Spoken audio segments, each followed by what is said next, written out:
Detective Riley Chen had seen every type of criminal walk through those bars, but she'd never seen one who looked at her the way Jeremiah Washington did, not with hatred or fear, but with something that made her question everything she thought she knew about guilt and innocence. Welcome back, amazing souls. Hit subscribe and tell me where you're watching from, because tomorrow's story is one you won't believe. Tonight, a silent prisoner, a weary detective, and a truth that could shatter everything. Let's begin.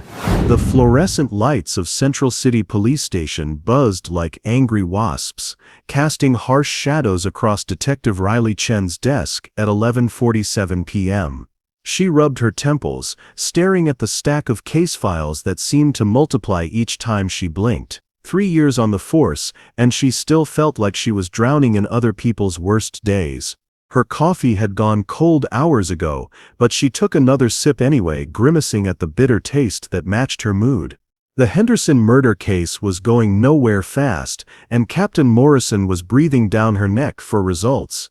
She needed a break in the case, anything that would— Chen, Officer Brady's voice cut through the station's late-night quiet. "We've got incoming. 3 suspects from that warehouse bust downtown. Captain wants you to handle the interviews." Riley straightened, pushing aside her fatigue. This was her chance to prove herself, to show she belonged in this boys' club masquerading as a police department. She'd worked twice as hard as her male colleagues, just to earn half the respect, and she wasn't about to let another opportunity slip through her fingers. "What's the story?" she asked, grabbing her notepad and badge. "Armed robbery crew. Been hitting warehouses across the South Side for months. Looks like we finally caught them in the act." Brady handed her the preliminary report. 3 suspects, 2 talking, 1 completely silent. Real piece of work, that last one. Jeremiah Washington. Got a record longer than your arm. Riley scanned the file, her eyes stopping on the booking photo. Jeremiah Washington, 32, stared back at her with eyes that held something she couldn't quite name. Not defiance, not fear, something deeper, more complex. What's his story? The usual. In and out of the system since he was 16. Assault, theft, drug charges. This time looks like he graduated to armed robbery. He hasn't said a word since we brought him in, not even asked for a lawyer. Riley nodded, but something nagged at her as she studied the photo. Those eyes didn't match the rap sheet. They held intelligence, sadness, maybe even resignation, but not the cold calculation she usually saw in career criminals. What do you think makes someone choose silence over fighting for their freedom? Drop your thoughts below. I'd love to hear your perspective. Meanwhile, 3 floors below in holding cell C4, Jeremiah Washington sat perfectly still on the narrow metal bench. His hands rested calmly on his knees, his breathing steady and controlled. To anyone watching, he appeared almost meditative, but inside, his mind raced through the events that had led him here.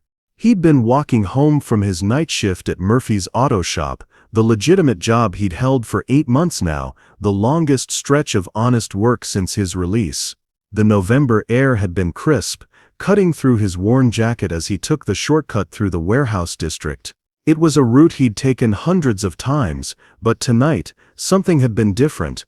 The sound of breaking glass had stopped him in his tracks. Then voices, angry, desperate voices, that carried the particular edge of people doing something they knew was wrong. He should have kept walking, should have minded his own business, like he'd learned to do during his 5 years upstate. But something had made him look. Through the warehouse window, he'd seen them, 3 men loading boxes into a van, moving with the frantic efficiency of people racing against time, and in the distance, the wail of approaching sirens suggested someone had already called it in. He'd turned to leave, to disappear into the night like he'd never been there at all. But then he'd seen her, the security guard, bound and gagged in the corner, her eyes wide with terror as she watched her captors work. She was young, maybe 25, with the kind of face that reminded him of his sister before the drugs took her.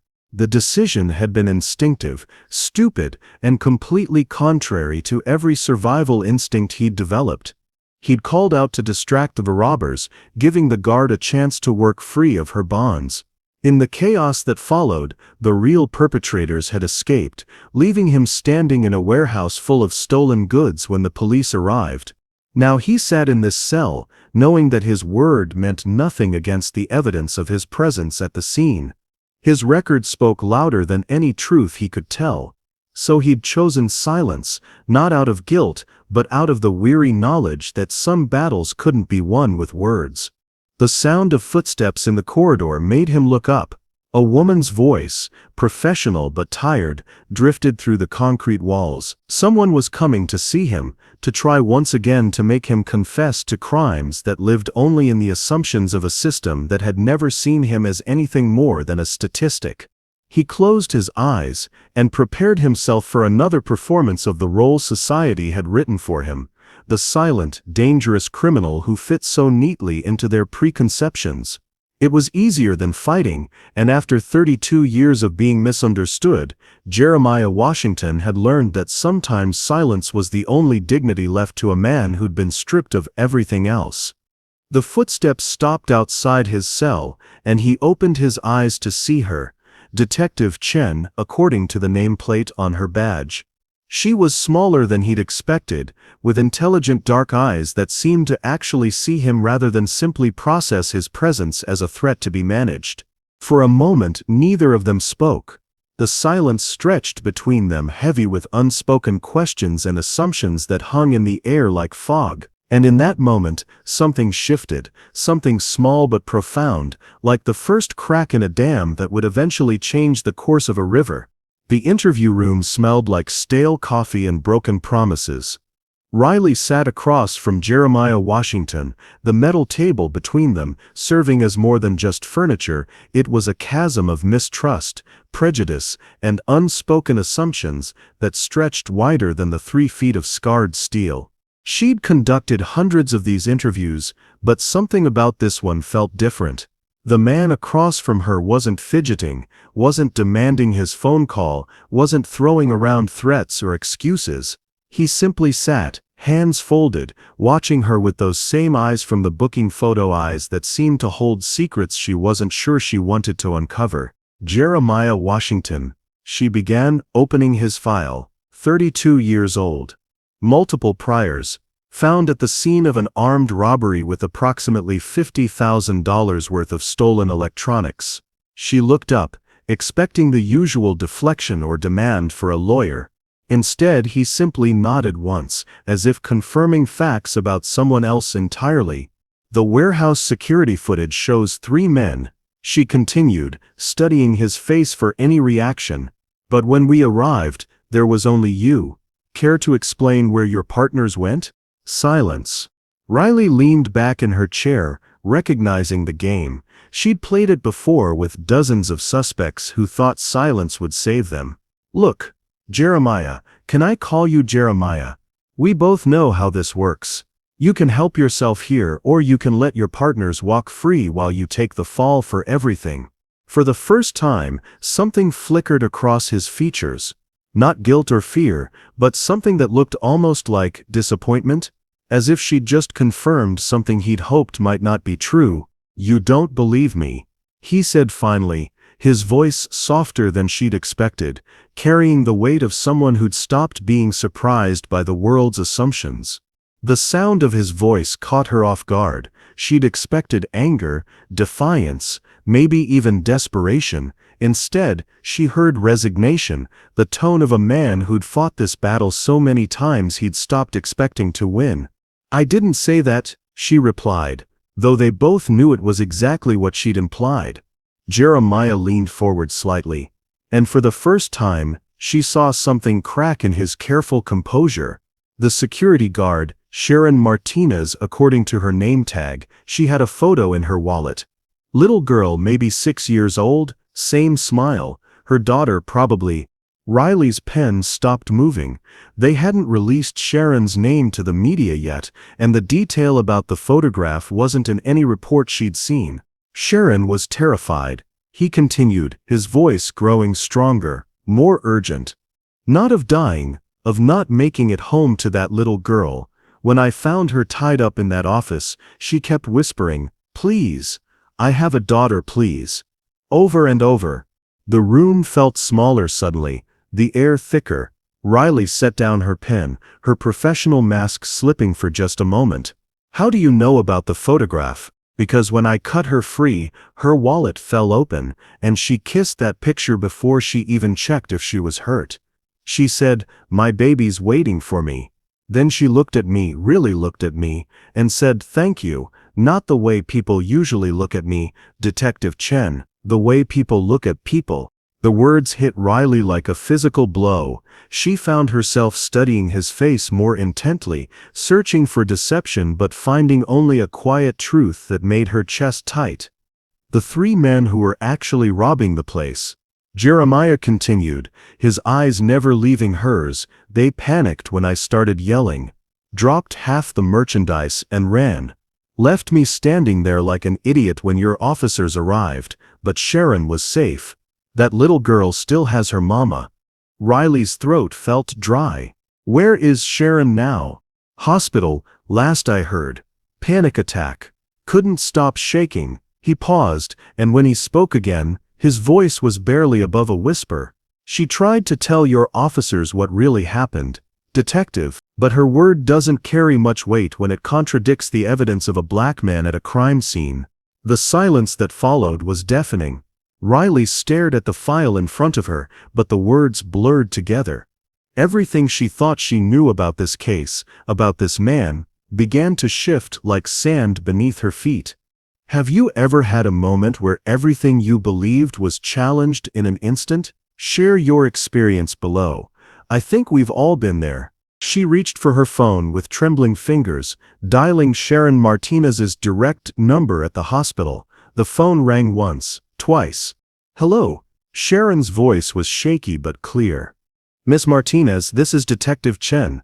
I need to ask you about the incident at the warehouse." A long pause.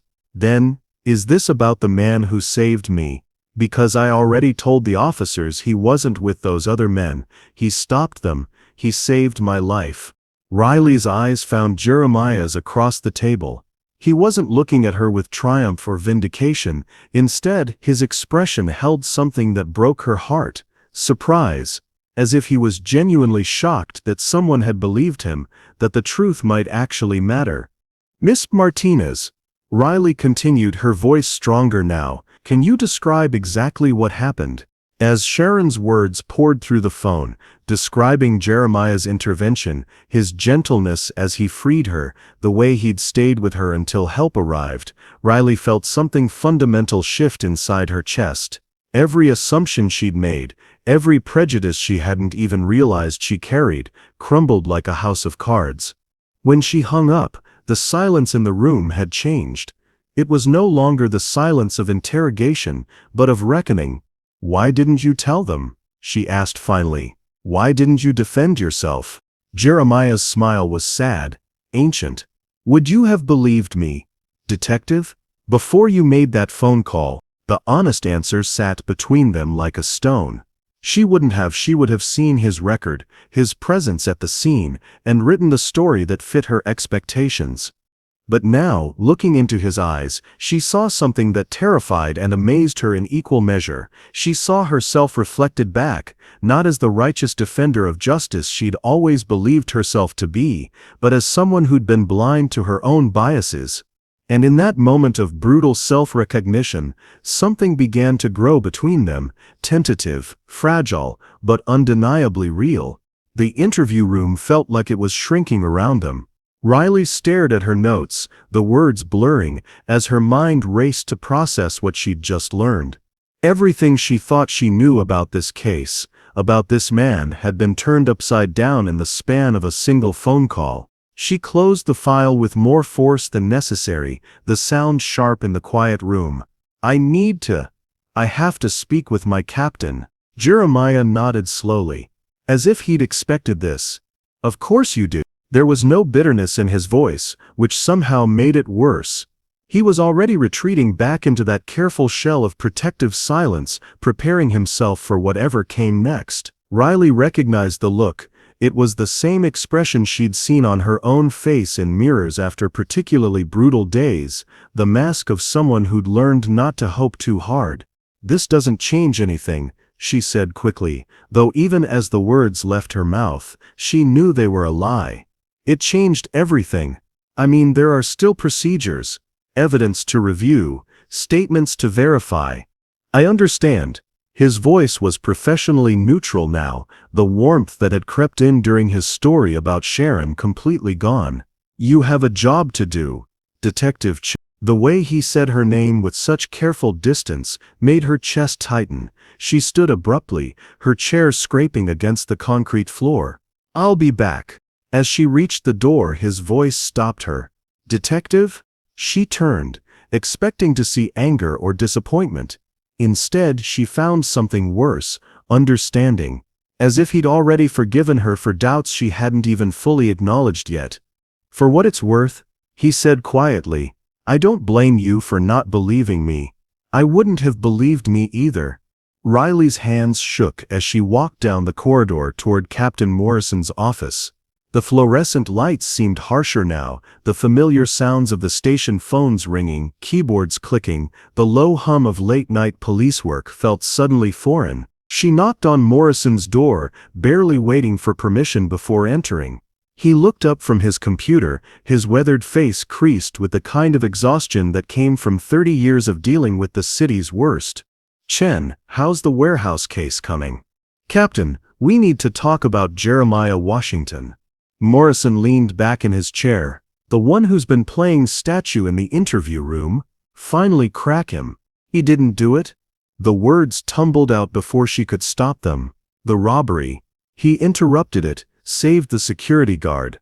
"I just got off the phone with her. She confirms everything." The captain's expression didn't change, but something shifted in his eyes. "Chen, you've been working too many hours. Maybe you should."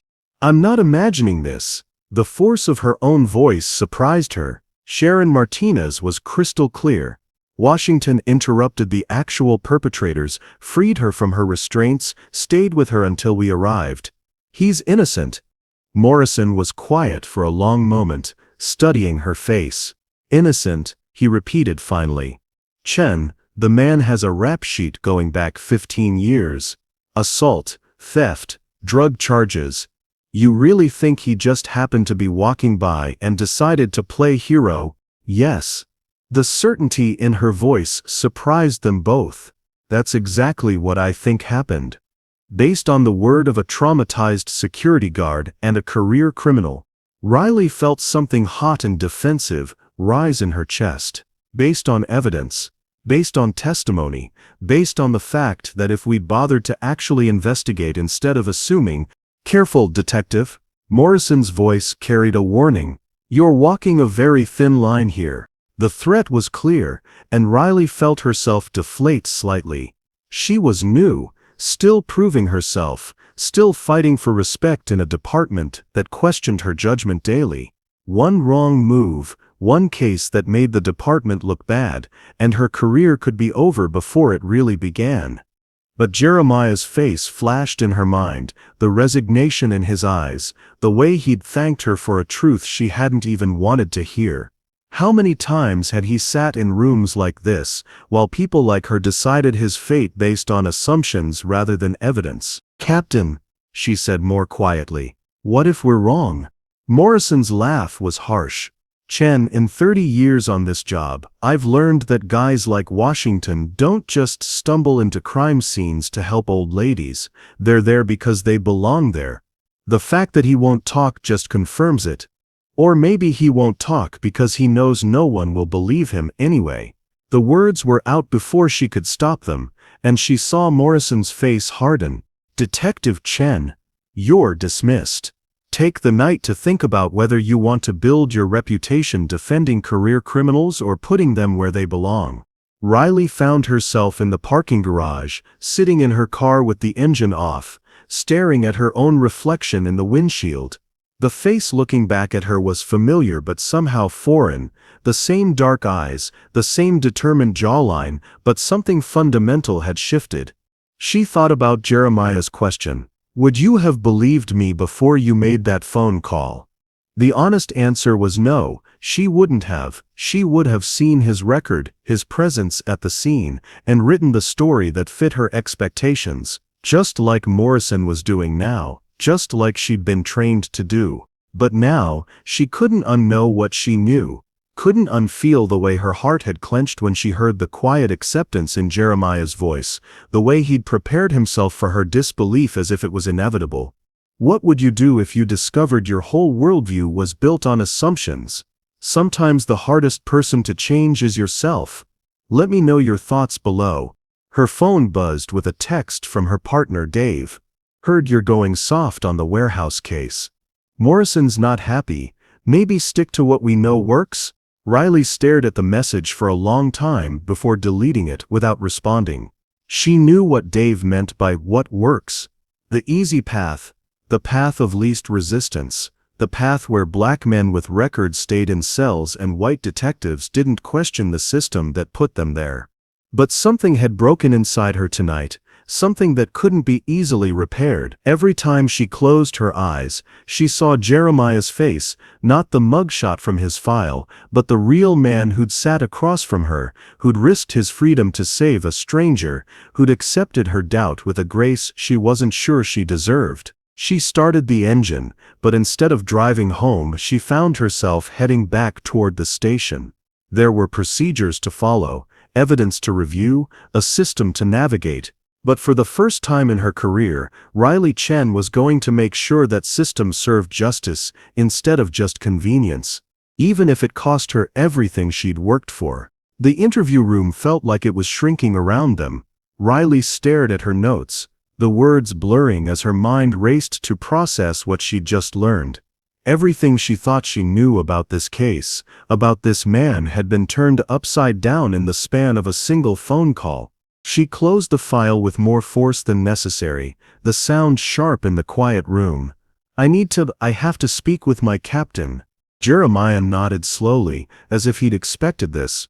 "Of course you do." There was no bitterness in his voice, which somehow made it worse. He was already retreating back into that careful shell of protective silence, preparing himself for whatever came next. Riley recognized the look. It was the same expression she'd seen on her own face in mirrors after particularly brutal days, the mask of someone who'd learned not to hope too hard. "This doesn't change anything," she said quickly, though even as the words left her mouth, she knew they were a lie. "It changed everything. I mean, there are still procedures, evidence to review, statements to verify. I understand." His voice was professionally neutral now, the warmth that had crept in during his story about Sharon completely gone. "You have a job to do, Detective Chen." The way he said her name, with such careful distance, made her chest tighten. She stood abruptly, her chair scraping against the concrete floor. "I'll be back." As she reached the door, his voice stopped her. "Detective?" She turned, expecting to see anger or disappointment. Instead, she found something worse, understanding. As if he'd already forgiven her for doubts she hadn't even fully acknowledged yet. "For what it's worth," he said quietly, "I don't blame you for not believing me. I wouldn't have believed me either." Riley's hands shook as she walked down the corridor toward Captain Morrison's office. The fluorescent lights seemed harsher now, the familiar sounds of the station phones ringing, keyboards clicking, the low hum of late-night police work felt suddenly foreign. She knocked on Morrison's door, barely waiting for permission before entering. He looked up from his computer, his weathered face creased with the kind of exhaustion that came from 30 years of dealing with the city's worst. "Chen, how's the warehouse case coming?" "Captain, we need to talk about Jeremiah Washington." Morrison leaned back in his chair. "The one who's been playing statue in the interview room? Finally crack him?" "He didn't do it." The words tumbled out before she could stop them. "The robbery. He interrupted it, saved the security guard. I just got off the phone with her, she confirms everything." The captain's expression didn't change, but something shifted in his eyes. "Chen, you've been working too many hours. Maybe you should—" "I'm not imagining this." The force of her own voice surprised her. Sharon Martinez was crystal clear. Washington interrupted the actual perpetrators, freed her from her restraints, stayed with her until we arrived. He's innocent. Morrison was quiet for a long moment, studying her face. Innocent, he repeated finally. Chen, the man has a rap sheet going back 15 years. Assault, theft, drug charges.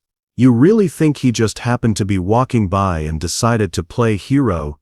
Yes. The certainty in her voice surprised them both.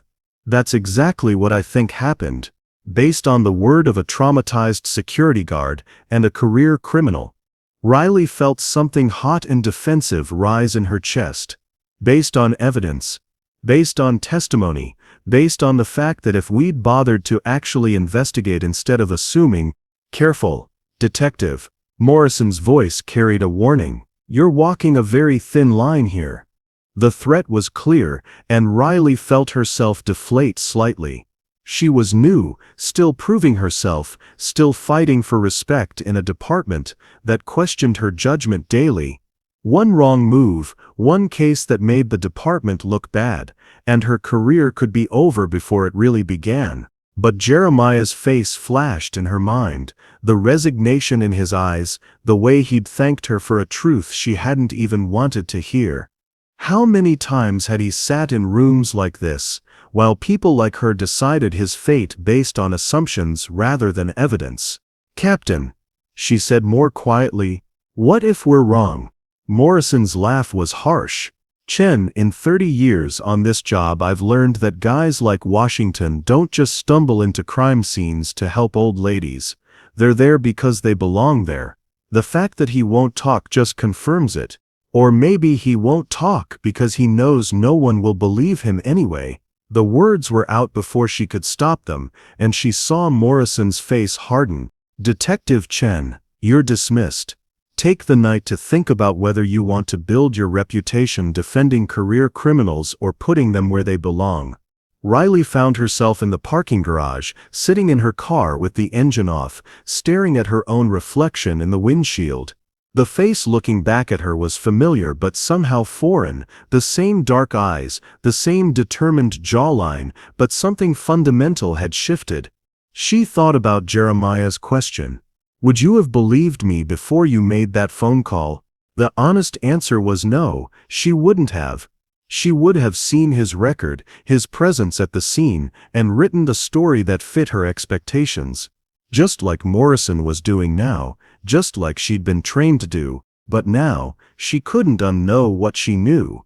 Couldn't unfeel the way her heart had clenched when she heard the quiet acceptance in Jeremiah's voice, the way he'd prepared himself for her disbelief, as if it was inevitable. What would you do if you discovered your whole worldview was built on assumptions? Sometimes the hardest person to change is yourself. Let me know your thoughts below. Her phone buzzed with a text from her partner Dave. Heard you're going soft on the warehouse case. Morrison's not happy. Maybe stick to what we know works? Riley stared at the message for a long time before deleting it without responding. She knew what Dave meant by what works. The easy path, the path of least resistance, the path where black men with records stayed in cells and white detectives didn't question the system that put them there. But something had broken inside her tonight, something that couldn't be easily repaired. Every time she closed her eyes, she saw Jeremiah's face, not the mugshot from his file, but the real man who'd sat across from her, who'd risked his freedom to save a stranger, who'd accepted her doubt with a grace she wasn't sure she deserved. She started the engine, but instead of driving home, she found herself heading back toward the station. There were procedures to follow, evidence to review, a system to navigate. But for the first time in her career, Riley Chen was going to make sure that system served justice instead of just convenience, even if it cost her everything she'd worked for. The power outage hit Central City Police Station at 2:47 a.m., plunging the entire building into darkness save for the dim emergency lighting that cast everything in an eerie red glow. Riley had just returned from the parking garage, her mind still churning with doubt and determination in equal measure, when the lights flickered once and died. The backup generators kicked in immediately, but protocol during power failures was clear. All holding cells remained locked until full power was restored and systems could be verified. No one in, no one out. Safety first. Riley found herself trapped in the basement level, with the holding cells, the elevator dead and the stairwell doors automatically sealed. The emergency intercom crackled to life. All personnel remain in current positions. Estimated restoration time, 4 to 6 hours. 4 to 6 hours. Alone in the dim red twilight of the basement, with nothing but her thoughts and the quiet presence of the man she'd spent the evening trying to understand. She walked slowly toward cell C4, her footsteps echoing in the unusual silence. Most of the other cells were empty. The warehouse suspects had been the only major arrests that night.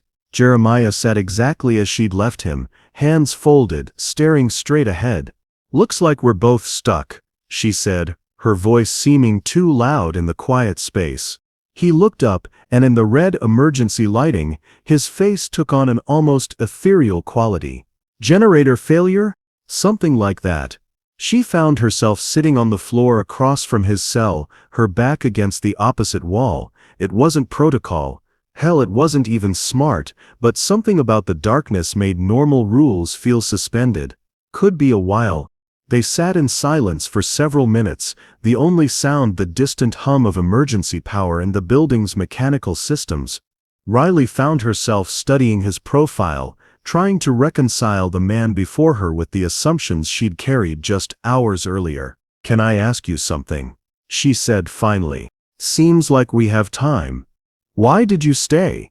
After you freed Sharon, why didn't you just leave before we got there? You had to know how it would look." Jeremiah was quiet for so long she thought he might not answer. When he finally spoke, his voice was soft, almost contemplative. She was crying, not from fear anymore, from relief. But she was crying, and she was alone, and he paused, seeming to search for the right words. "I have a sister, had a sister. She died 3 years ago from an overdose." Riley felt her breath catch. "I'm sorry." The night she died, she was alone. Found her the next morning in some crack house, and the coroner said she'd been gone for hours. Hours where she was by herself, scared, maybe knowing what was happening to her. His voice never wavered, but Riley could hear the pain underneath. "I swore I'd never let anyone be alone like that if I could help it." The simple humanity of it hit her like a physical blow. Here was a man who'd risked his freedom, his future, because he couldn't bear to leave a frightened woman alone. How had she missed that? How had the system missed that? "What was her name?" she asked quietly. "Your sister." "Keisha." For the first time since she'd met him, Jeremiah smiled. A real smile, sad but genuine. "She was 5 years younger than me, smarter than anyone had a right to be.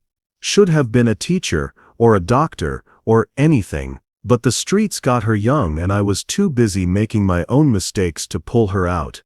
Riley found herself leaning forward, drawn into the story despite herself. "Is that why you went straight? The job at the auto shop?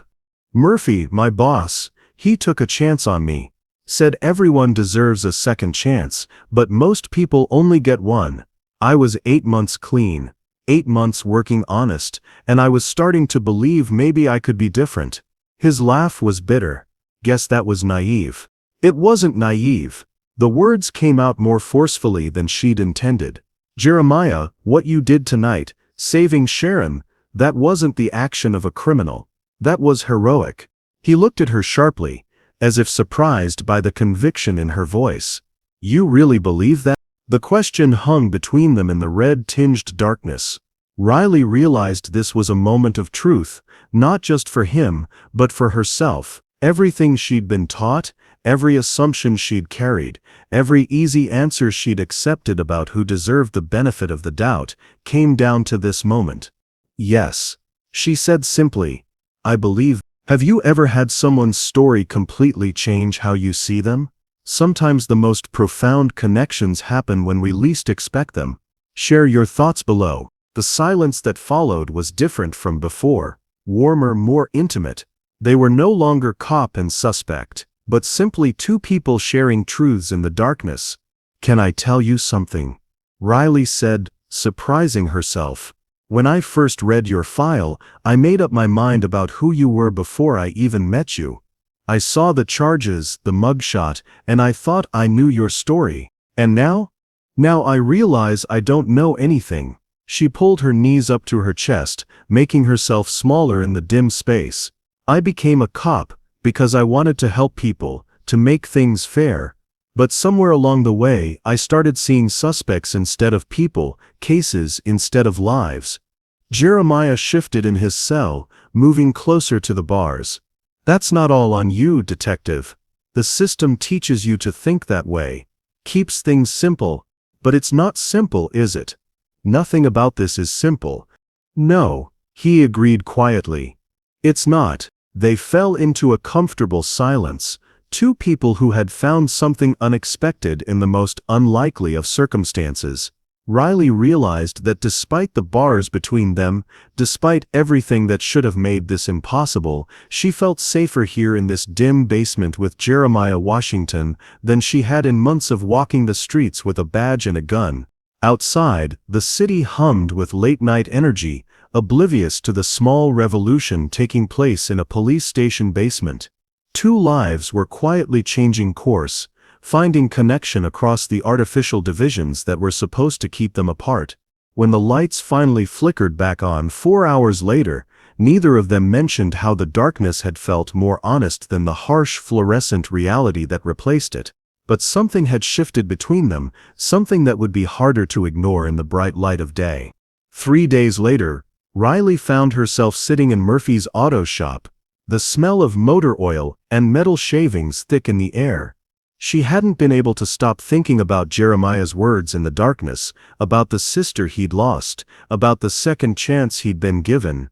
The case was moving through the system, slowly, bureaucratically, but she needed to understand more. Murphy O'Brien emerged from beneath the hood of a '98 Honda Civic, his weathered Irish face creased with lines that spoke of decades working with his hands. He was a small man, maybe 60, with grease permanently embedded under his fingernails and the kind of direct gaze that suggested he'd seen everything and judged very little. "You're the detective," he said without preamble, wiping his hands on a rag. "The one asking about Jeremiah." "Detective Chen, thank you for agreeing to see me."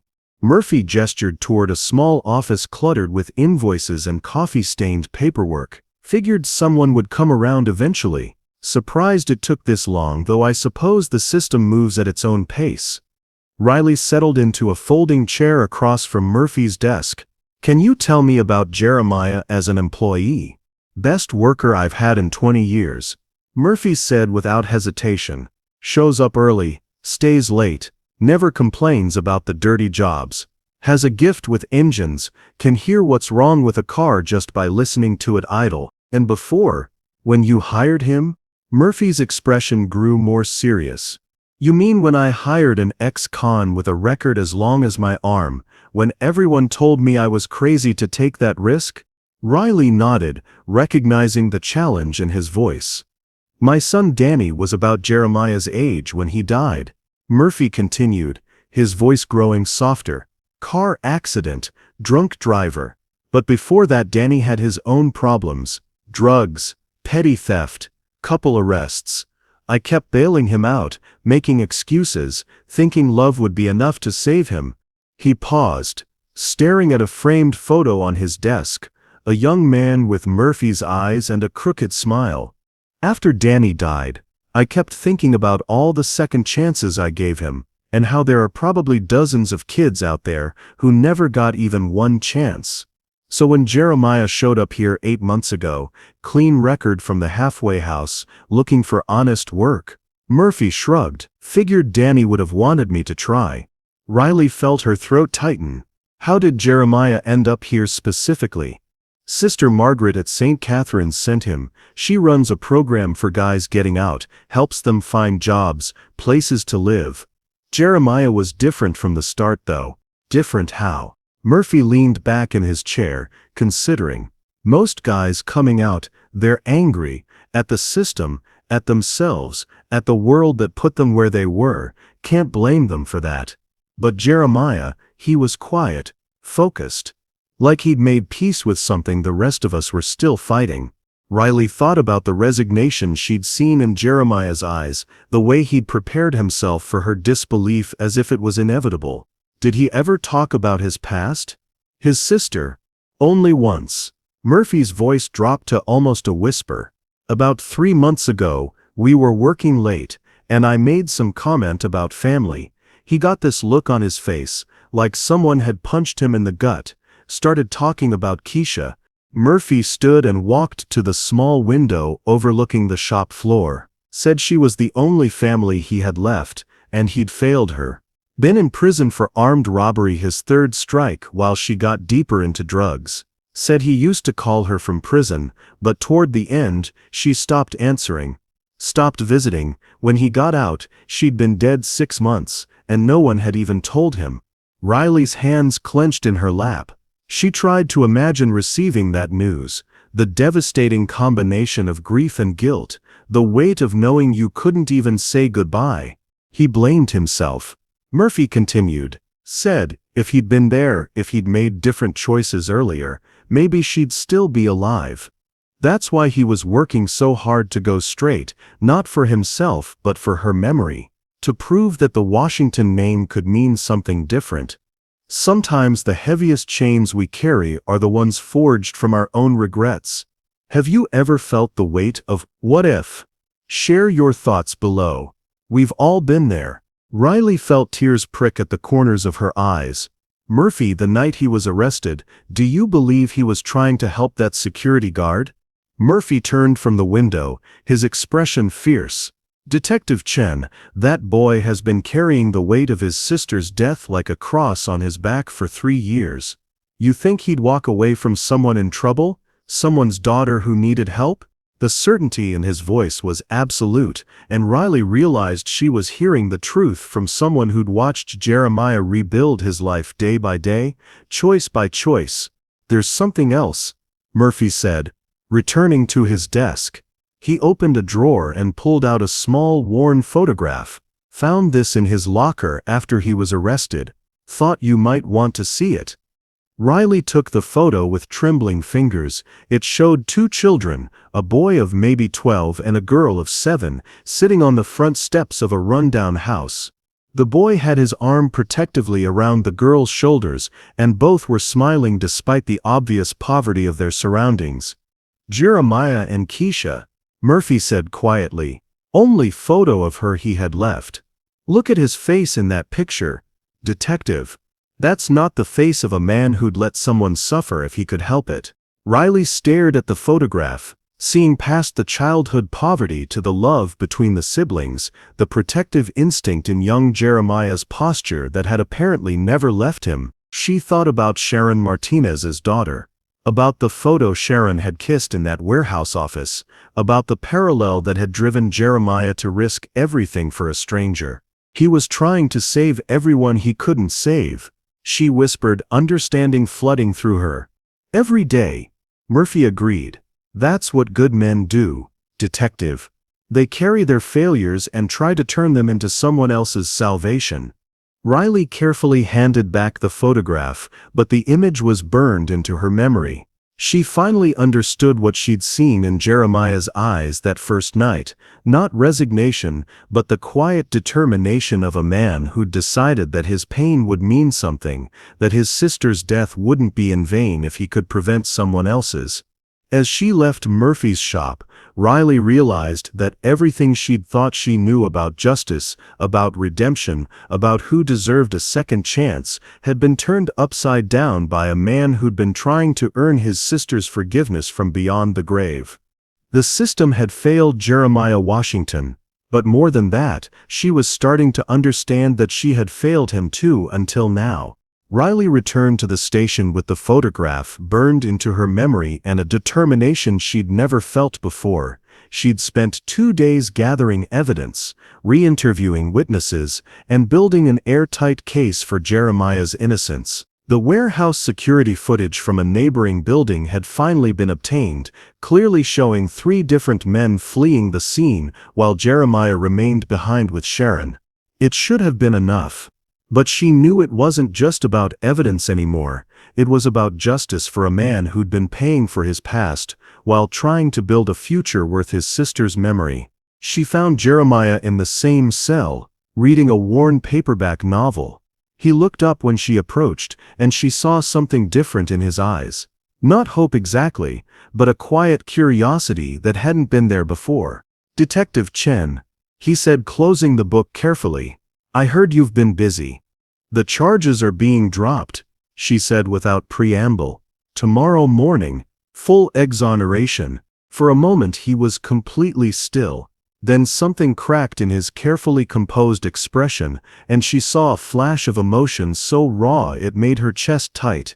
"I don't understand," he said quietly. Riley pulled up a chair, protocol be damned, and sat across from the bars. "The security footage from the building across the street shows everything. You interrupting the robbery, freeing Sharon, staying with her until help arrived. Your story checked out completely." Jeremiah stared at his hands, and she realized he was trembling slightly. "And they believe it now? They have to. The evidence is overwhelming." Riley paused, then added more softly, "I met Murphy. He showed me the photograph."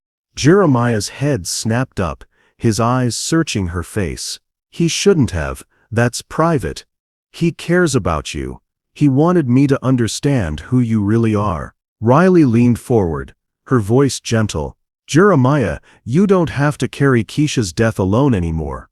What happened to her wasn't your fault, wasn't it?" His voice was barely a whisper, but the pain in it was deafening. "I was her big brother. I was supposed to protect her, and instead I was locked up making the same stupid mistakes that got me there in the first place." Riley found herself gripping the bars between them, wishing she could somehow physically close the distance that separated them. "You were trying to survive in a system that was stacked against you from the beginning. That doesn't make you responsible for every bad thing that happened while you were gone." "She called me," he said suddenly, his voice cracking, 3 days before she died. Called the prison, crying, saying she wanted to get clean, but didn't know how. I was so angry. Angry that she was still using, angry that I was stuck behind bars, angry that our whole life was just one disaster after another. So I hung up on her." The confession hung between them like a physical thing. Riley felt tears burning behind her eyes as she watched this strong man crumble under the weight of a guilt he'd been carrying for 3 years. "The last thing I said to my sister was, don't call here again until you figure your life out." She died alone in a crack house, and those were the last words she heard from me. Without thinking, Riley reached through the bars and covered his hands with hers. His skin was warm, calloused from honest work, and she felt him go still at the unexpected contact. "Jeremiah, look at me," she said firmly. "That little girl in the photograph, the one sitting next to you on those steps, she knew you loved her. One angry phone call doesn't erase a lifetime of being her protector." He looked up, and she saw tears tracking down his cheeks. "How can you be so sure?" "Because I see what you did for Sharon. Because Murphy told me how hard you've been working to honor Keisha's memory. Because a man who hangs up the phone in anger but stays with a terrified stranger until help arrives is a man who's learned something about love and forgiveness." They sat in silence for a moment, her hands still covering his through the bars. Riley realized she'd never felt anything quite like this before, this fierce protectiveness, this desperate need to ease someone else's pain, this connection that had somehow grown stronger than any professional boundary should allow. Have you ever met someone who changed your entire perspective on forgiveness and second chances? Sometimes the most powerful bonds form in the most unexpected places. What do you think? Drop a comment below. "Why are you doing this?" Jeremiah asked quietly. "Fighting for me, I mean? You don't even know me." Riley considered the question, surprised by its complexity. 3 days ago, I would have said it was just about justice, about doing my job correctly. She paused, studying his face in the harsh, fluorescent light. "But that's not true anymore, is it?" "What is true?" "I think," she began, then stopped, recognizing she was about to cross a line she couldn't uncross. I think you're one of the best men I've ever met, and I think the world owes you more than just an apology." The silence that followed was electric, charged with something neither of them was quite ready to name. Riley became acutely aware of everywhere their skin was touching, of the way he was looking at her like she'd just said something miraculous. "Riley," he said, and hearing her first name in his voice made something flutter in her chest. "Yeah, thank you. For seeing me. For believing me when I couldn't believe myself." She squeezed his hands gently. "Thank you for being worth believing in." Outside, the city continued its relentless pace, unaware that in a police station holding cell, two people were discovering that connection could bloom in the most unlikely soil. They were cop and ex-con, separated by bars and background and every reason in the world why this shouldn't work. But in the space between them, in the warmth of joined hands and shared truth, something beautiful was taking root. Something that felt like possibility, like hope, like the beginning of something neither of them had dared to dream.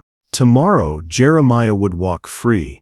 Tomorrow, they would have to figure out what this connection meant in the real world, outside the strange intimacy of emergency lights and holding cells. But tonight, they had this moment, honest, unexpected, and undeniably real.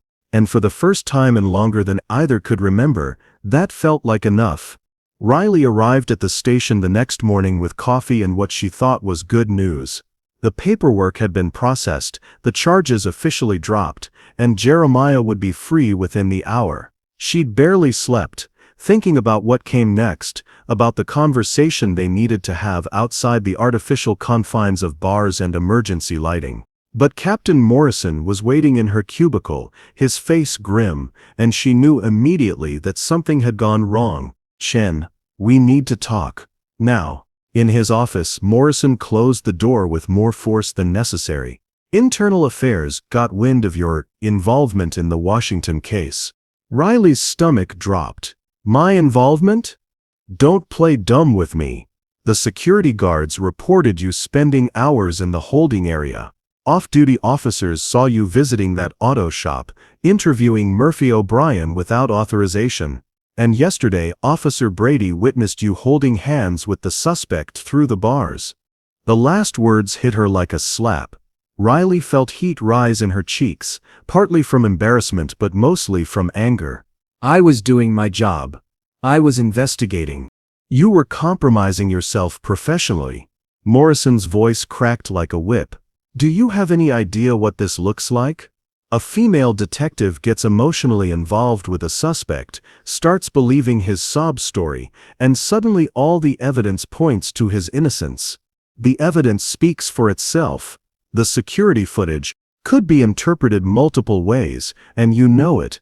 Morrison leaned forward, his eyes hard.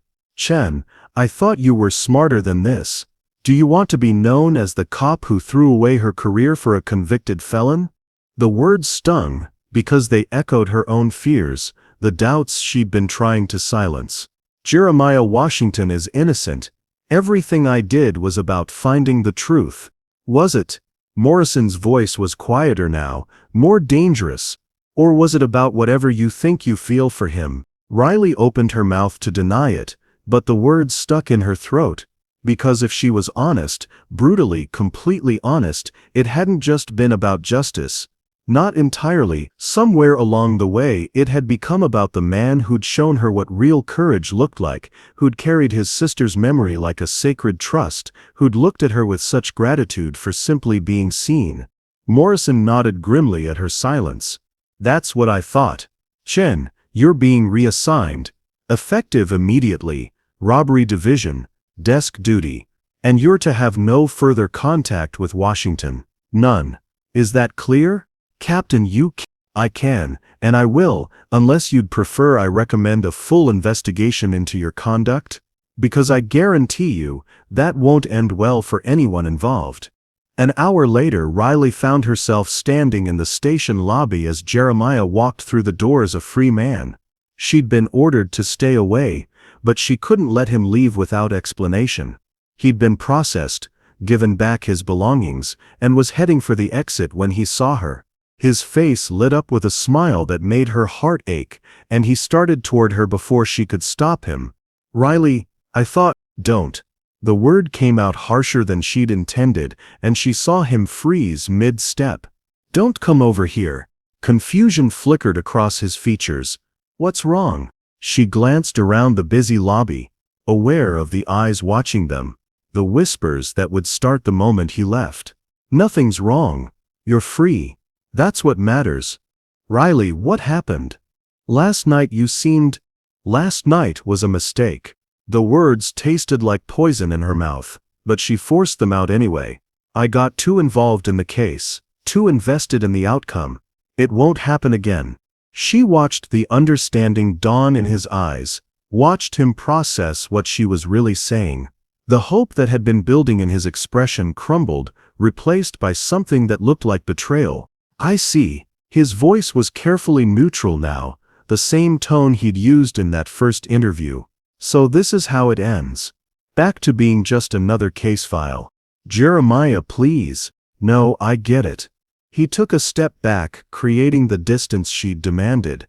"I should have known better, should have remembered what I am and what you are, and that the space between those two things doesn't really exist outside of holding cells and emergency lights." Each word was like a knife, precise and devastating.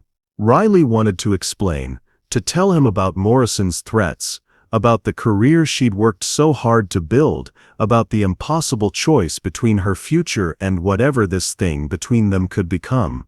Instead, she said nothing. "You know what the funny thing is?" Jeremiah continued, his voice growing softer, more painful. "For the first time in 3 years, I thought maybe I could forgive myself. Maybe I could believe I was worth something more than my mistakes. But you just reminded me of the truth. Guys like me don't get fairy tale endings with cops like you. Have you ever had to choose between love and duty, between your heart and your future? Sometimes the hardest battles are the ones we fight with ourselves. Let me know what you think in the comments." "That's not," Riley started, but Jeremiah was already walking away. "Thank you, Detective Chen." He called over his shoulder, his voice carrying across the lobby for everyone to hear. "For doing your job. Nothing more, nothing less." Riley watched him push through the glass doors and disappear into the morning crowd, taking with him every possibility she'd been afraid to hope for. Around her, the station continued its normal rhythm, officers and civilians going about their business, unaware that her entire world had just walked out the door. She made it to the bathroom before the tears came, great, heaving sobs that left her gasping against the cold tile wall. She'd done the right thing, the professional thing, the thing that would protect her career and her reputation. So why did it feel like she'd just made the biggest mistake of her life? Outside, Jeremiah Washington walked away from the Central City Police Station, a free man, carrying with him the bitter knowledge that some walls couldn't be torn down, no matter how much two people might want them gone. And in the space between them, everything beautiful they'd built crumbled to dust. 3 weeks passed like a slow bleed. Riley threw herself into desk work with the kind of desperate focus that comes from trying to outrun your own thoughts. Robbery division was mind-numbing, insurance fraud cases and petty theft reports that required no emotional investment, no human connection, nothing that might remind her of what she'd lost. But every morning when she looked in the mirror, she saw Jeremiah's face in her reflection, the moment when hope had died in his eyes, when she'd reduced him back to just another case number. The betrayal there had been so complete, so devastating, that she'd started avoiding mirrors altogether. Dave found her at her desk one Thursday evening, the office empty except for the cleaning crew and the ghosts of better choices.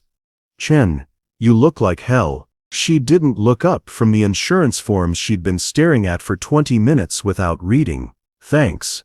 Really what every girl wants to hear." "I'm serious. When's the last time you slept? Or ate something that didn't come from a vending machine?" Riley finally raised her head, knowing she looked as broken as she felt. "I'm fine, Dave. Just adjusting to the new assignment." Dave pulled up a chair, his expression uncharacteristically serious. "This is about Washington, isn't it?" The name hit her like a physical blow, and she felt her carefully constructed walls threaten to crumble. I don't know what you're talking about. Riley, I've been your partner for 2 years. I know what you look like when a case goes sideways. This isn't that. This is what you look like when your heart gets ripped out. She stared at him, surprised by the gentleness in his voice. Dave was usually all jokes and surface-level observations, but there was something different in his eyes now, understanding, maybe even sympathy. It doesn't matter what this is, she said finally. Some things just aren't possible. Says who? Says reality. Says the department. Says every rule about professional conduct ever written. Riley's voice was getting louder, more desperate. Says the fact that he's an ex-con and I'm a cop, and there's no world where that works out for anyone. Dave was quiet for a long moment, then reached into his desk drawer and pulled out a newspaper clipping. You seen that? Riley took the paper with trembling fingers. It was from the Metro section of yesterday's paper. Local hero honored for saving security guard. The accompanying photo showed Jeremiah standing next to Sharon Martinez and her 6-year-old daughter, all three of them smiling. Sharon was presenting him with some kind of community service award. Read the quote, Dave said quietly. Riley's eyes found the relevant paragraph. Washington, who was initially arrested in connection with the warehouse robbery, credits Detective Riley Chen with ensuring the truth came to light. She didn't just do her job, Washington told reporters. She saw me as a human being when everyone else saw a case file. That kind of courage changes everything. The words blurred as tears filled Riley's eyes. Even after everything, even after she'd broken his heart and walked away, Jeremiah was still protecting her, still giving her credit she didn't deserve. Dave, why are you showing me this? Because I've been a cop for 12 years, and I've seen what this job does to people. Makes us cynical, makes us stop believing in second chances, or happy endings, or the possibility that people can change. He paused, his voice growing softer. But you changed, Riley. That case changed you, and not just professionally. You became someone braver, someone who fought harder for what was right. And if Washington did that for you, maybe you did something for him too. Riley stared at the photograph, at the genuine happiness in Jeremiah's face as he stood with Sharon and her daughter. He looked different, lighter somehow, as if some of the weight he'd been carrying had finally been lifted. It doesn't matter, she whispered, but the words had no conviction behind them. Doesn't it? Riley, Morrison's retiring next month. Did you know that? New captain coming in, fresh perspective, whole new set of priorities. And word is, Internal Affairs closed their file on you. No evidence of wrongdoing, case solved properly, everyone moved on. Riley's head snapped up. What are you saying? I'm saying maybe the only thing keeping you apart now is fear. His fear of being hurt again, your fear of taking a chance on something that might not work. Dave stood up, straightening his jacket. But you know what I learned from my divorce? The only thing worse than taking a risk and failing is spending the rest of your life wondering what would have happened if you'd been brave enough to try. Sometimes the greatest risk is not taking one at all. What would you do if fear was the only thing standing between you and something beautiful? Share your thoughts below. After Dave left, Riley sat alone in the empty office, staring at Jeremiah's photograph. She thought about Murphy's words. That's what good men do. They carry their failures and try to turn them into someone else's salvation. But what did good women do when they'd made the biggest mistake of their lives? She picked up her phone 3 times before finally dialing. The number rang once, twice. Murphy's Auto Shop. Murphy, it's Detective Chen. Is Jeremiah there? A long pause. He's here. Working late. As usual. But detective, if you're calling to hurt that boy again, I'm not, Riley said quickly. Murphy, I need to ask you something, and I need you to be honest. Do you think he'd be willing to see me? To talk? Another pause, longer this time. That depends.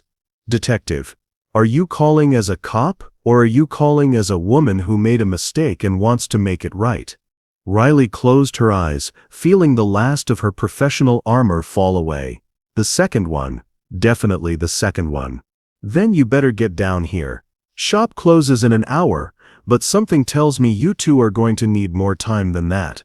Riley was already reaching for her keys, her heart pounding with a mixture of terror and hope.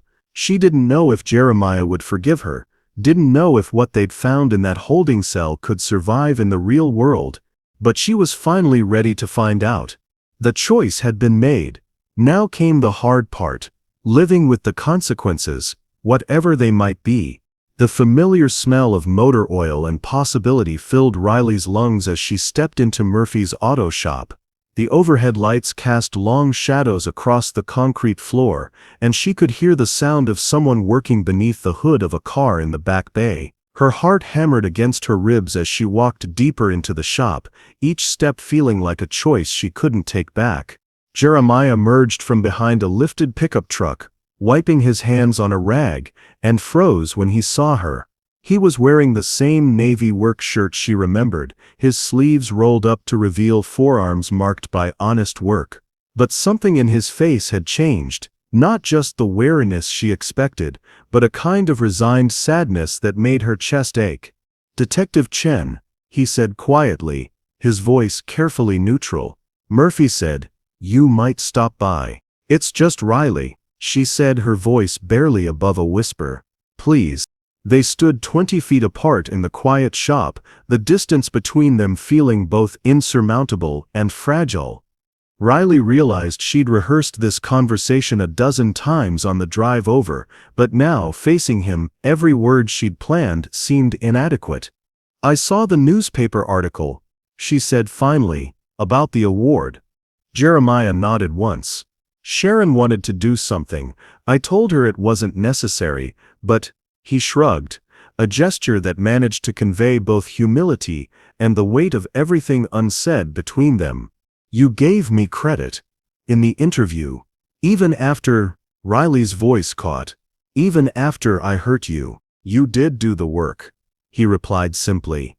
"You found the truth when no one else was looking for it. That deserves recognition." The generosity of it nearly broke her. Here was a man who'd been betrayed by the system countless times, who'd been hurt by her specifically, and still he spoke with such grace, such fundamental decency. "Jeremiah, I need to tell you something. About that day in the lobby." "Riley, you don't need to explain." His voice was gentle but firm. "I understand why you did what you did. We're from different worlds, and sometimes those worlds don't line up the way we might want them to." "That's just it," she said, taking a step closer. "They're not different worlds, they're the same world, just seen from different angles, and I was so afraid of what people would think, so worried about my career and my reputation, that I forgot the most important thing. Which was that what we found together in that holding cell, in those conversations in the dark, that was real, that was more real than anything else in my life." She took another step forward, her voice growing stronger, "And I threw it away because I was scared." Jeremiah set down his tools, his expression softening slightly. "Riley, let me finish. Please." She was close enough now to see the flecks of gold in his dark eyes, to remember exactly why she'd fallen so hard for this man. "I spent 3 weeks telling myself I'd done the right thing. The professional thing. But you know what I realized?" He waited, and she could see something flickering in his expression, not hope exactly, but attention. Real attention. "I realized that the bravest thing I ever did as a cop wasn't solving your case. It was sitting on that floor across from your cell and letting you show me who you really were. And the most cowardly thing I ever did was walking away from that. What defines real courage, following the rules or following your heart? Sometimes the most important battles are fought not with weapons, but with vulnerability. What do you think?" Jeremiah was quiet for a long moment, studying her face as if trying to determine whether this was real or just another way to get hurt. "What are you saying, Riley?" "I'm saying I quit the force yesterday." His eyes widened in shock. "What? Why would you?" "Because I figured out what I want to do with my life. And it's not sitting behind a desk processing insurance fraud. She moved closer, close enough that she could reach out and touch him if she dared. I'm going to law school. I'm going to become a defense attorney, and I'm going to fight for people like you, people who deserve someone in their corner, someone who sees them as human beings instead of case numbers. Jeremiah stared at her, something shifting in his expression. Riley, you can't change your whole life because of you? Yes, I can. And I did. She reached into her pocket and pulled out a small wrapped package. But first, I have something that belongs to you. With trembling fingers he unwrapped the package, revealing the photograph Murphy had shown her, the picture of him and Keisha on the front steps, two children protecting each other against a world that hadn't been kind to them. Murphy let me have a copy made, she said softly. But I wanted to return the original. It should be with someone who understands what love looks like. Jeremiah's hands shook as he held the photograph. Riley, she would have been proud of you, Riley continued, her voice thick with emotion. The man you became, the choices you made, the way you honored her memory by saving Sharon, Keisha would have been so proud. That's when he broke. The careful composure he'd maintained crumbled and tears began streaming down his face. Riley closed the distance between them, reaching up to gently touch his cheek. I'm sorry, she whispered. I'm so sorry I hurt you. I'm sorry I made you feel like you weren't worth fighting for, because you are. You're worth everything. Jeremiah leaned into her touch, his eyes closing. I thought I'd lost you. I thought what we had was It wasn't just anything, it was everything. It is everything. Riley rose on her toes, bringing her face closer to his. Jeremiah Washington, will you give me another chance? Will you let me spend the rest of my life proving that some love is strong enough to break down any wall? His answer came not in words, but in the way he pulled her against him, his arms wrapping around her with the desperation of a man who'd thought he'd lost everything good in his life. Their lips met in a kiss that tasted like forgiveness, like second chances, like the promise of a future neither of them had dared to dream. When they finally broke apart, Jeremiah rested his forehead against hers. Are you sure about this, about us? Because once we do this, once we choose each other, I'm not letting go again. Riley smiled, feeling lighter than she had in weeks. I'm counting on it.